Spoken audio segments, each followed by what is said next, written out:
ইংরেজিতে কিছু ওয়ার্ড আছে, ওকে? ইংরেজিতে কিছু ওয়ার্ড আছে যেগুলো আপনার যেটাই বলেন আপনার কম্পারেটিভ সেন্টেন্স হোক বা যে কোনো সেন্টেন্স, এগুলোর উপর সবসময় আপনার টু বসে। কিছু ওয়ার্ড আছে যেগুলোর উপর সবসময় টু হয়, অন্য কোনো ওয়ার্ড হয় না, ইন হয় না, অফ হয় না, সবসময় টু হয়। সেটা হচ্ছে যে সিনিয়র।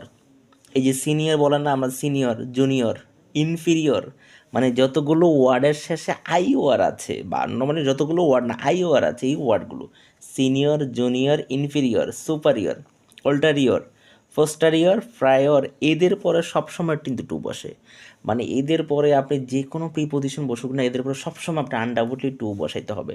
সেটা হচ্ছে কি আপনার এই যেমন Rakib is senior to me, Rakib আমার কাছ থেকে বড়, ওকে? এদের পর সবসময় হচ্ছে আপনার কী হয়, টু হয়। আরেকটা জিনিস হচ্ছে অ্যাভাস্টেন। অ্যাভাস্টেন, কিছু ওয়ার্ড আছে যেগুলোর উপর সবসময় অফ হয়, সরি ফ্রম হয়। কিছু ওয়ার্ড আছে যেগুলোর উপর সবসময় কী হয়, ফ্রম হয়। কিছু ওয়ার্ড আছে যেগুলোর উপর সবসময় ফ্রম হয়, যেমন হচ্ছে abstain from, ban from, hinder from, debar from, deter from, prevent from, prohibit from, refrain from, restrain from. অর্থ বিরত থাকা অর্থে এগুলো ব্যবহৃত হয়। যেমন অ্যাভাস্টেন ফ্রম স্মোকিং, আপনি ধূমপান থেকে বিরত থাকুন। সবাইকে থ্যাংক ইউ, ভালো থাকুন, সুস্থ থাকুন।